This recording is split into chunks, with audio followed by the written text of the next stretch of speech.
Всім прывітанне, гэта стартапніца. Зразумела, што апошнімі днямі ўся краіна жыве выбарамі, яшчэ будзе жыць пару тыдняў, і нават раней апалітычныя айцішнікі пачалі гэтымі выбарамі цікавіцца, але мы не пакідаем сваёй хвалі і захоўваем абсалютна апалітычную праграму пра дзёрзкіх беларускіх прадпрымальнікаў і інвестараў, якія не баяцца ўкладаць у іх свае грошы. Сёння ў нас, як гэта сказаць, рэдкая рыба, рэдкая ўдача. Гэта хардвер-сектор на нашым парадку дня, беларускі хардвер. Як заўжды, Юлія Нехай у студыі стартапніцы. Прывітанне, Юлія. Привет.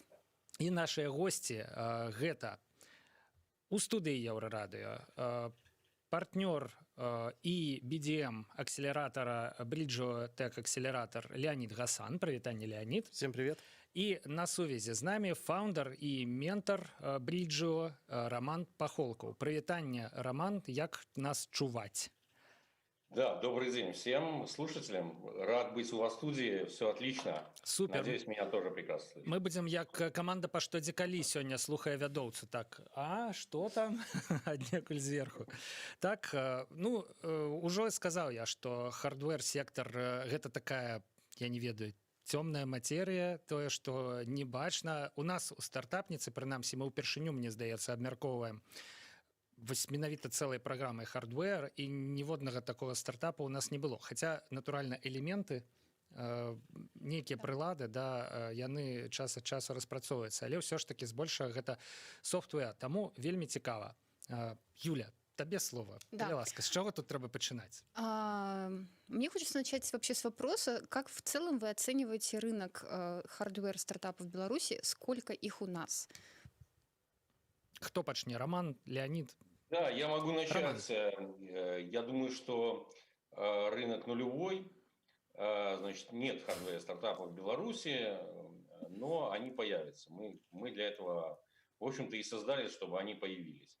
Вот. Но почему их нету? Надо разобраться в этих вопросах. Нету прежде всего, потому что нету элементов, которые их поддерживают. Это экосистемные элементы. Значит, вообще вся венчурная индустрия, надо признать, что она строится на экосистеме, строится на доверии, строится на высокой кооперации. И очень много элементов, которых нам не хватает. Начиная там от инкубаторов, центров коллективного пользования, заканчивая акселераторами и венчурными фондами. То бок вы вот самы час з'явіліся, калі ёсць нейкія асобныя элементы гэтай экасістэмы. Ёсць, не ведаю, інжынеры, ёсць праекты, ёсць жаданне, але няма структуры, якая дазволіла б праекту, я не ведаю, як гэта, праскальзіць, праплыць да нейкага прототипа, да нейкага прадукта. Неяк да, так, именно. так? Но все-таки какие-то точечные хардвер-стартапы у нас есть. Тот же GenSensor, тот же стартап Hightech Nation, компания Nero Electronics, я не знаю, насколько они себя, конечно, позиционируют как стартапы, тем не менее.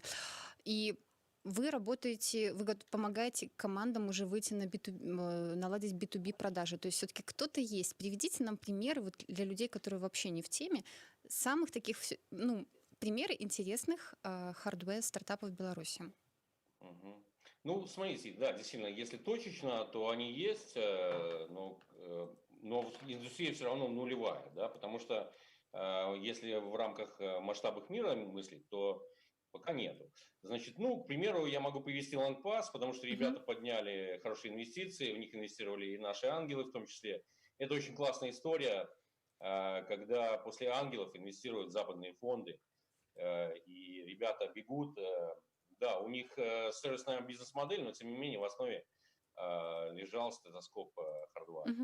Вот. Клавиатура всем известная. Значит, этот стартап тоже прошел, в том числе и через мои руки когда-то. Вот, а потом попал в отличные руки инвестора. Значит, это дистрибьютор европейский с белорусскими корнями, который им обеспечил продажи.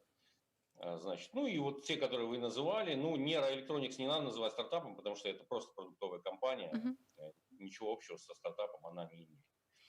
Вот. Поэтому все остальные, да, вы назвали, есть еще несколько.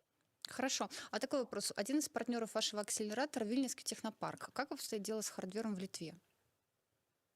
Э, С Карлином в Литве примерно так же, как в Беларуси. Единственное отличие, что инженеров в Беларуси в разы больше, и квалификация инженеров-электронщиков, ну так, общим словом, если называть, потому что там есть очень много специализаций у этих электронщиков, вот, она гораздо выше в Беларуси, нежели чем в Литве. Вот, в Литве очень мало инженеров высокой квалификации. Поэтому шансов у Беларуси стать в хардвее там, движком таким вот, я не знаю, региональным, можно сказать. Мгм. Ну, они есть, они высокие, и более того, они высокие и повышаются, потому что и компании хардварные есть в Беларуси, и они называются там, кто-то обозвал скрытыми чемпионами. Ну, это, по сути, это нишевые компании, которые занимают очень высокие позиции на олигополистических рынках чаще всего. Мгм. А насколько действующее законодательство благоприятствует работе хардвея вот, компаний? И в феврале была новость о готовящихся поправках в декрет номер 8, вот, которое как будто бы должно улучшить ситуацию. Вот, на каком этапе вообще эти изменения вот, декрета, вернее, поправок в ПВТ? И, ну, вот в целом ваш комментарий по поводу действующего законодательства. Какие изменения нужны? Слушайте, вопрос классный. Значит, смотрите, что происходило. В 2005 году был создан ПВТ, если я не ошибаюсь, год рождения. И инженеры, программисты, они начали перетекать туда, в эти компании. А льготы на заработную плату, которые были, вот, ну, многие говорят, что нулевые налоги в ПВТ, это неправда, они не нулевые далеко, но льготы на социальный налог – это самый главный фактор, который обеспечил отток программистов туда. И более того, после того, как российский рубль в 2015 году упал, значит, ПВТ создал конкуренцию российским компаниям, да, потому что грязная зарплата программистов в России и в Беларуси, если взять, и потом налоговый вычет социальный, да, он позволял держать заработную плату нам выше, чем в России. И российские программисты поехали тоже к нам. Вот. И это, конечно, очень классно, да. Но есть такая штука, что все инжиниринговые компании, которые занимались хардвером, они стали терять своих программистов, да, и вообще талантливых инженеров стали терять, потому что даже инженеры-электронщики уходили, переквалифицировались в программистов и уходили в эту индустрию. И это как бы то, что, ну, одна из несправедливостей, созданных там была ПВТ. В 2017 году эту несправедливость вроде как поправили и разрешили вступать хардварным компаниям, которые массово это и сделали, но оказалось, что все остальное там не готово. Да? То есть там все были контракты, которые были связаны с движением нематериальных активов, то есть софта, а в железе очень много материальных активов, которые надо двигать и через границу, и производить, и отгружать, и списывать там и так далее. И вот эти вот неровности вроде как стали устранять. Ну, как бы, если ну, так, оценить эту работу, то мы все благодарны там Дмитрию, значит, Матвееву конкретно и вообще компания Олейников и партнеры там за эту работу. Вот, они действительно сделали большую работу, они опросили членов ассоциации инновационного приборостроения, которая у нас уже создана и существует, да, они опросили там конкретных людей, и они попытались какие-то поправки внести. Но по большому счету они ничего не решают, да. То есть, в принципе, нужны какие-то новые меры, совершенно другие. Это либо кластеризация, либо на уровне законов вообще белорусских, да, потому что вот эту вот какую-то там неровность, ну, сейчас мы устраним ее, как бы, как это, несправедливость, да, я бы сказал, устраним между хардварными и софтварными компаниями. Ну и что? А как же диджитализация всего общества и всего бизнеса в Беларуси? Как бы все те же проблемы останутся, и когда там, я не знаю, там БелАЗ заявил когда-то там годик назад, что мы хотим тоже в ПВТ Мгм. там своей там левой ногой вступить. Вот. Ну, как бы, ну, Ну и что мы с этими вещами будем делать, с этими кейсами? Нужна новая парадигма, то есть это классная штука, ПВТ отыграла свою роль конкретную, да, мы создали большую прослойку инженеров-разработчиков, самое главное, вот, квалифицированных инженеров и разработчиков с мировым опытом, с опытом работы на мировых проектах, ну, а вот теперь как это конвертировать? Ну, мне кажется, что это не в рамках ПВТ должно делаться, а в рамках всей страны вообще. Слушайте, вот незадолго до как раз-таки декрета номер 8 шла речь о создании кластера.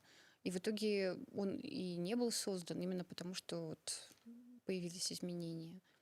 Вы про какой кластер говорите? Я не знаю. Кластер приборостроительных компаний. Компания Адани, например, играла достаточно активную роль в создании в его создании. Да, у нас был разговор, открытый диалог, можно посмотреть видео в интернете с Владимиром Леневым, и мы обсуждали эту проблемку.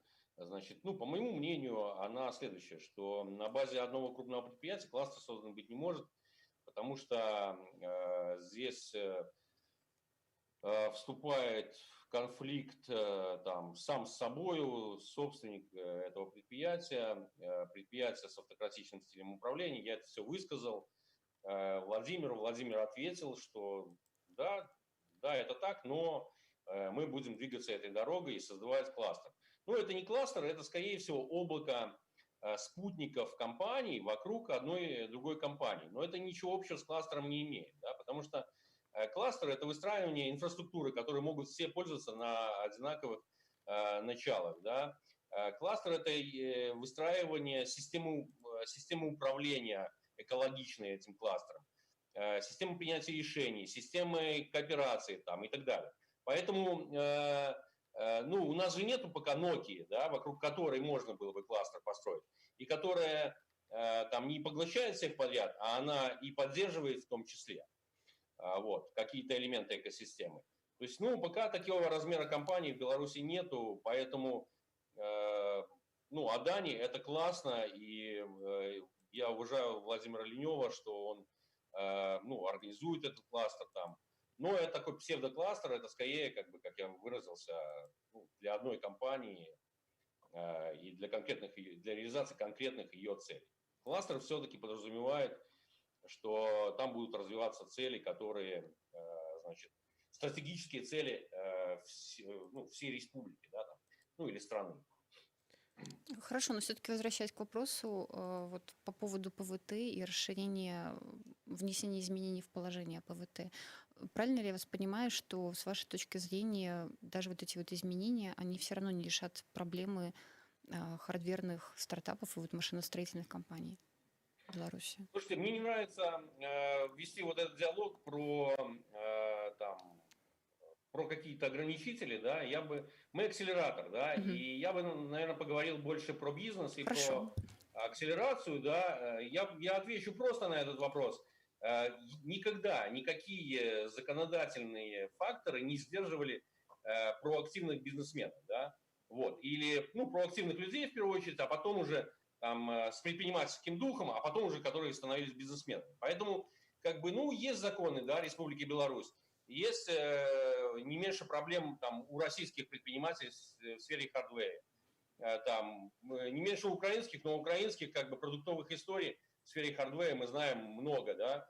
Ну и что? У них нету этих проблем, у всех они есть. Вот. И что, нету в европейских странах этих проблем? Да, тут сняты там какие-то таможенные ограничения, к примеру. Но какие-то другие вещи не сняты. Вот. Поэтому я не вижу в этом вообще никаких проблем.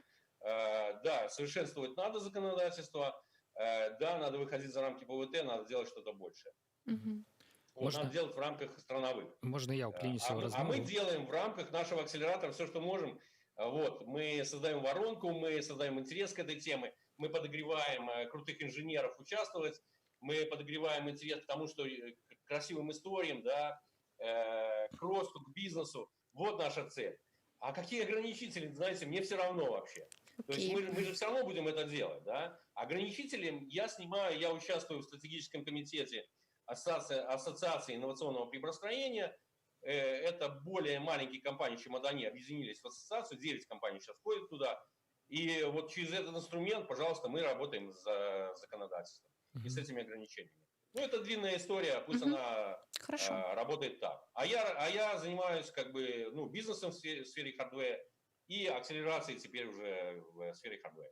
Мне здаецца, што акселератар нам абавязкова трэба будзе абмеркаваць, тым больш што Леонид яшчэ пакуль не сказаў ніводнага слова. Роман так плотна вяшчае, да, што нават не ўклінецца. Але першым мы перайдзем да акселератара, я б такое больш агульнае пытанне хацеў задаць. Вось беларуская электроніка, калі мы кажам, да, у мяне асабіста асацыяцыі з інтэгралам, гарызонтам і гэтак далей, да? Калі вы кажаце, вось асацыяцыя інавацыйнага прыборабудаўніцтва, да, асацыяцыя інавацыйнага прыборастроення, у мяне таксама, асацыяцыя з нейкай такой крыху нафталінавай грувасткай, да, штукай. Вось ці адчуваеце вы, ці перашкаджае гэта, да, ці адчуваеце вы гэты шлейф постсавецкі, інтэгралаўскі, да, скажем так, за Беларуссю? Вось калі вы кажаце, я з Беларусі, да, ці няма такого, это ж там гарызонт у вас, да, вот это вот все, што было раней, да? Вось, і што ўвогуле, ці заўважная Беларусь сваімі хардвер-праектамі на сусветнай карце? Да, пра софтвер беларускі, пра прыкладанні, там тое-сёе яшчэ кажуць, хаця таксама, як бы вельмі умоўна, да? А што з хардвера ў гэтым плане? Слушайте, все хорошо с хардвером на самом деле. Добро это чуть, рады. Свою историю, стесняться ее нечего, да, мы выходцы из СССР, и культура наша там оттуда, и учредители большинства компаний хардверных тоже из Советского Союза. Бо это такие классичные инженеры, якія пачыналі ў Савецкім Саюзе, магчыма, на гэтых самых прадпрыемствах, але выраслі у сучасных, ученые, да, сучасных бизнесменов. На самом деле все в 90-х годах, большинство из них, те, кто имел предпринимательскую жилу, да, они просто взяли и создали свои компании, потому что работать было нельзя, если вы не помните, даже кушать было как бы нечего, да. Я-то хорошо помню, я в институт в те времена поступал, и там на какие-то $4, по-моему, у меня стипендия была, нужно было месяц прожить. Вот. И, естественно, ребята, которые предпринимали что-то, они предприняли. Да? И вот про нафталин, да, нет, это не с нафталиновым духом.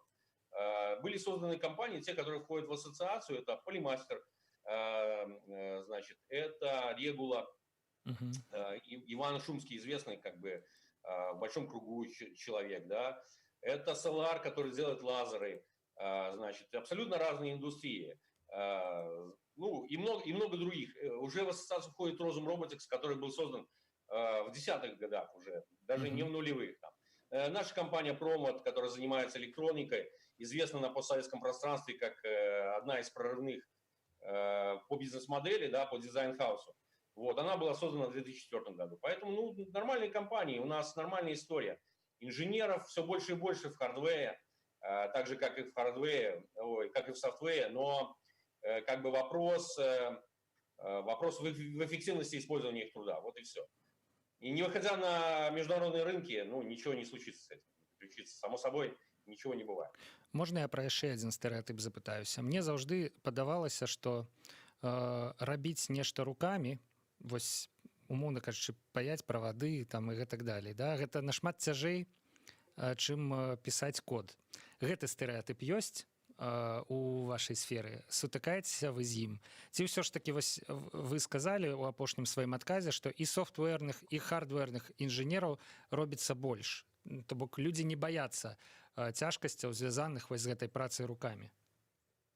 Смотрите, про руки, да, надо не путать производство и разработку, да, и то, чем занимается в софтвере, всем понятно. В софтвере, там, и первое, что спрашивают, не про производство лицензионных копий, да, там, софта, а про разработку. Ты разработчик, ты там инженер, программист или просто программист, там, или там на английском там developer, там разработчик, да.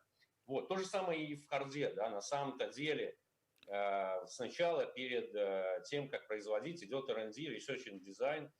Дизайн – это не русское слово дизайн, как бы визуально, а это в общем, это разработка. Да? И в харде такие же инженеры-разработчики, только они более упорные и более квалифицированные, потому что это гораздо сложнее, гораздо больше перечень САПров, в котором надо работать, свой стек технологий есть там и так далее. Поэтому первично это R&D, а потом уже производство.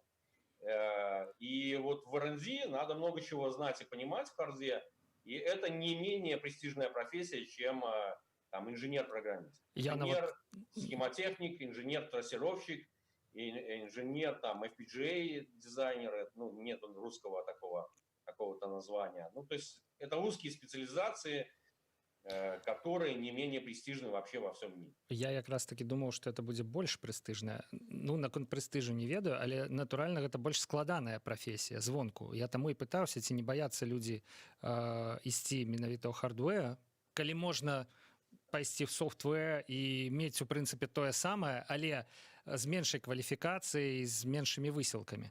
Мне здаецца, што якраз такі хардвершчыкі это такія рыцары, ну, калі сёння, умоўна кажучы, ёсць там простыя людзі, якія выбіраюць просты шлях, а ёсць людзі, у якіх мусіць быць нейкая місія, да? Вот нешта хардвернае зрабіць. Гэта ўжо, мне здаецца, зусім непроста, да? І трэба, каб ідэя была ў галаве.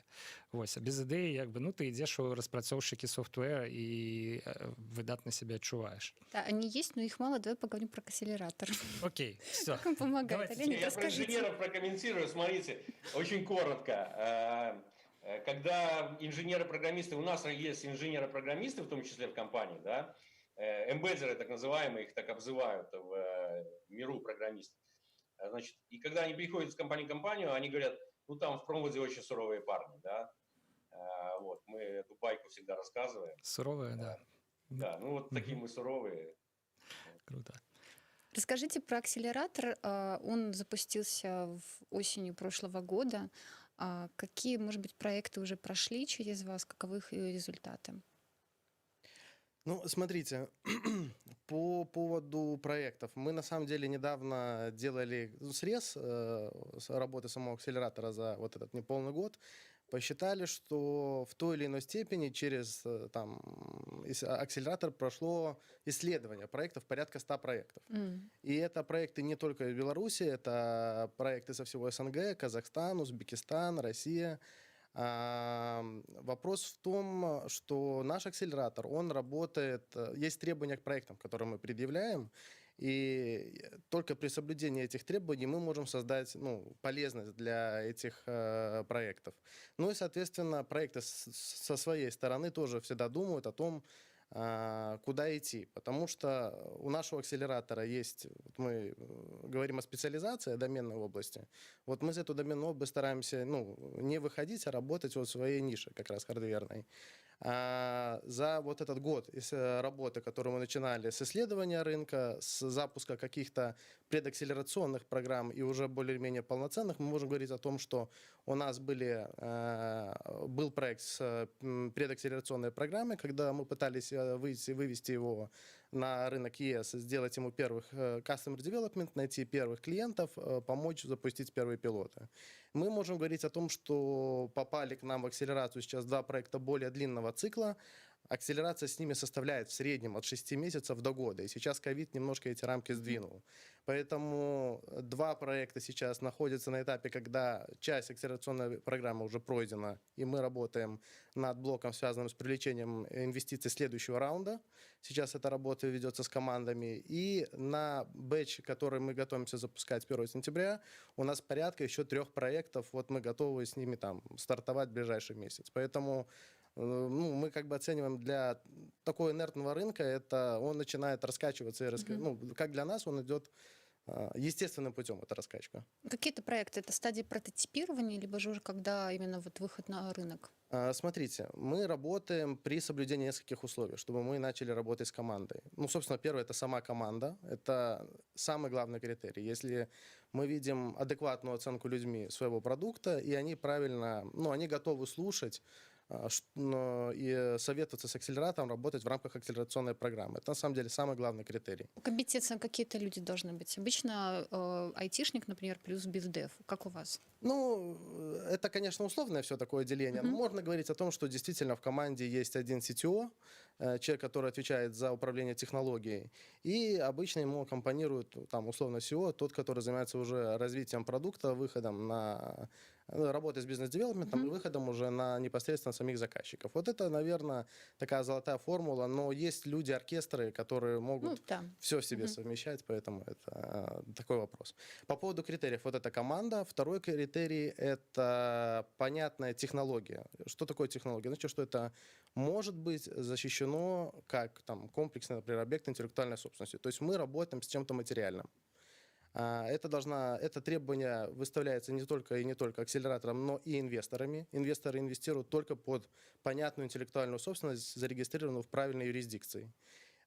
Третий критерий – это уже рабочий или прототип, или еще лучше MVP. Когда мы можем этот MVP уже выкатывать на рынок и уже показывать минимальный функционал его и уже собирать первую обратную связь от потенциальных пользователей. То есть только с этого этапа мы можем нормально, плодотворно работать с продуктом и с командой. Можете рассказать, какие вот проекты у вас были на акселерации? Сейчас как раз мы закончили встречу сегодня с нашими ребятами. Это проект CleverPoint. Ребята придумали классную вещь. Они соединили, основу технологии составляет принцип обратной биологической связи. Это несколько датчиков, электроэнцефалограммы, ЭЭГ, ЭКГ, гальваника, дыхание. Они это соединили все в единый обруч на голове, который интегрируется с VR-контентом. Такие обручи, они интегрируются на данном этапе со всеми основными шлемами производителей VR-контента. Это HTC, Oculus. И ребята посредством погружения в правильную VR-среду снимают показания через эти датчики, и алгоритмы обрабатывают правильным образом полученную реакцию от организма. У ребят сейчас есть 3 продуктовые гипотезы, вместе с нами, которые мы стараемся им помочь раскрыть и быстро по ним пробежать. Ребята идут в сектор B2B, в корпоративный сектор, они помогают компаниям помогают на этапе отбора персонала. Они смотрят, чтобы человек действительно соответствовал заявленным требованиям вакансии. Это там, стрессоустойчивость, потеря энергии, ментальное восстановление, работоспособность. То есть чтобы наниматель понимал, что этот человек именно на эту работу подойдет. Это есть направление, связанное с non-medical device. Это работа в качестве физиотерапии. Например, если у человека есть фобии, страхи, какой-то СДВГ-синдром, работа с детьми. Здесь ребята вышли на работу с врачами в команде, много врачей. Сейчас делаются первые пилоты. Вместе с врачами получаются данные. И третье направление – это как раз новый пользовательский опыт в игровой индустрии. То есть те, кто покупатели используют вместе вот этот продукт, они действительно получают совершенно другое восприятие, погружение, вот этот иммерсивный контент VR. Здорово. Как аналогичную штуку делает стартап Викпак для детей. Скажем так, вот это направление нишевое, оно в мире сейчас очень развивается. В Америке вот буквально пару лет идет развитие. Это развитие подначивается компаниями, которые сами являются производителями или этих шлемов, или VR-контента. Они заинтересованы в таких технологиях, которые позволяют улучшить взаимодействие с VR, поэтому вот сфер приложения много, но везде есть какие-то отличия принципиальные между собой. Есть это в образовательных процессах, есть работа с детьми, то есть это там тренд на ближайшие несколько лет будет такой. А такой еще вопрос. Вот одно из направлений, которое вы планировали развивать, это запуск спин-оффов внутри компании и вообще внедрение внутрикорпоративных инноваций. Как обстоит дело с этим? Смотрите, тут очевидно по итогам года, что здесь есть прогресс, но может быть не такой быстрый, как мы ожидали. Он связан с тем, что компания, с которой ты говоришь о том, что давай мы попробуем сделать спин-офф, он всегда говорит: слушайте, я за, но давайте только я второй. Кто-то будет первый. Но вот интересно, что спин-офф, который предполагается выделиться из компании на основе какого-то основного продукта, это видно в голове, по глазам собственника бизнеса или директора, что это ему интересно, но чего-то не хватает ему до окончательного принятия решения. Нам кажется, что мы нашли такую нишу или правильно спозиционировали вот эту работу со спин-оффами, когда несколько продуктов разных компаний, спин-оффов, могут быть интегрированы в отдельное новое решение и дополнять друг друга. Тогда компаниям легче, потому что у них есть плечо ну, как бы, скажем так, материнской компании соинвестора, у них есть технологическое плечо на основе R&D разработок, и когда ты не один, а когда есть еще и третий субъект, это акселератор, который помогает связать воедино там, продуктовые команды, сделать команду, которая выведет продукт на рынок, здесь это идет более быстро принятие решений. Мы, в принципе, сейчас на этапе, ну, как бы, надеемся, что это произойдет вот там в течение месяца-двух. Это как раз из тех проектов, о которых я говорил. Некоторые из них касаются спин-оффов. Мгм. На каких условиях вы работаете со стартапом? Какую вы долю берете? Либо сколько стоят ваши услуги? Все это индивидуально и зависит от стадии стартапа. Естественно, чем он более подготовлен, тем доля там может быть меньше. Чем он на более раннем этапе, соответственно, ему нужно больше помогать, больше работать руками, тогда там размер доли обсуждается. Мы можем говорить о том, что есть какой-то средний там, по больнице показатель. Если мы говорим про стартапы, работу с ними, то наша бизнес-модель такая. Мы берем там, до 10%. 10, 5, 10, 15% на начальном этапе. По результатам, у нас есть метрики, которые мы должны достигнуть по результатам акселерационной программы. Если эти метрики достигаются, окончательной главной метрикой является привлечение инвестиций следующего раунда для команд, когда им нужно большего объема эти инвестиции. Акселератор в момент захода нового инвестора, следующего инвестора, конвертирует свою долю и выходит одновременно с входом следующего инвестора. Поэтому вот эта бизнес-модель, по которой работаем мы, и средний заход – это вот те цифры, которые я назвал, от 5 до 15%. Какие вы ставите в среднем KPI и насколько интенсивная работа? Смотрите, по поводу KPI. Значит, самый главный KPI, я уже назвал, это привлечение инвестиций следующего раунда. Это все подчинено логике, направлено исключительно на это. Но у всех инвесторов есть критерии, что они хотят получить. И акселератор как раз для венчурного фонда является фильтром, который снижает инвестиционные риски. И вот мы знаем эти зоны у венчурных фондов, где они опасаются потери денег, они связаны с устойчивостью команды, готовностью не бросать дело, а доводить его до конца. Это тоже метрика, чтобы найти ту команду, в которую инвестор поверит.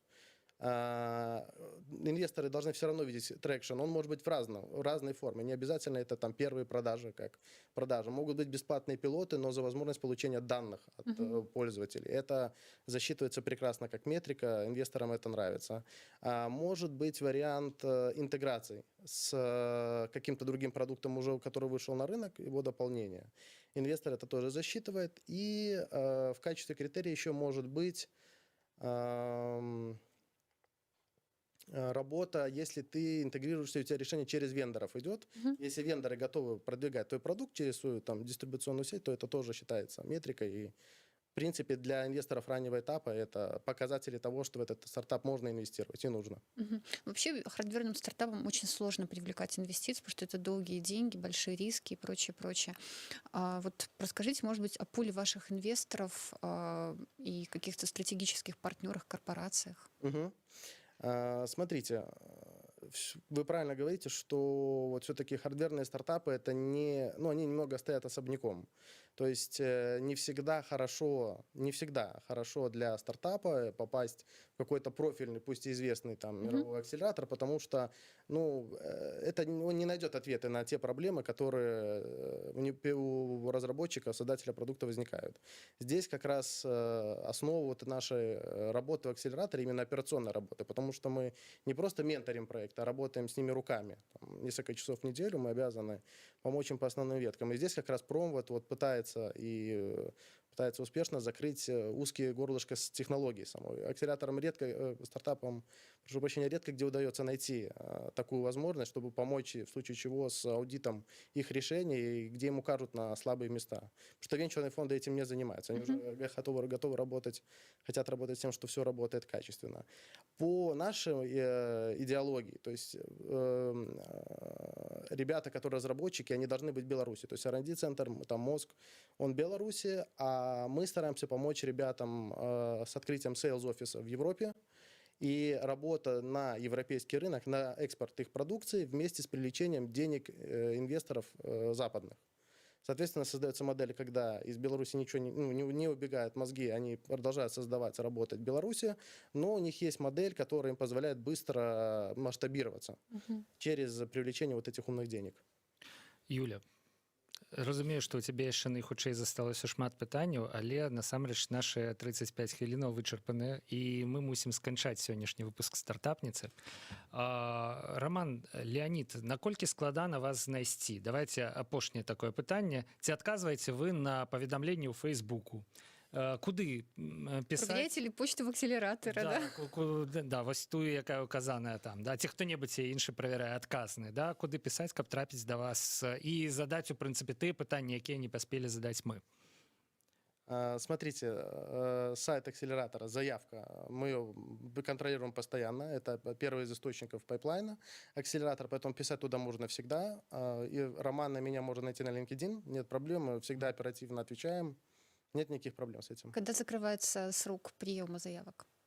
Мы работаем на протяжении года. Мы для себя можем поставить время в акселераторе, когда мы хотим стартовать с несколькими командами, например, как я вот сказал, там, 1 сентября мы стартуем там, сразу с несколькими проектами. Но это не значит, что мы в октябре или в ноябре не будем общаться с проектом и обсуждать условия работы.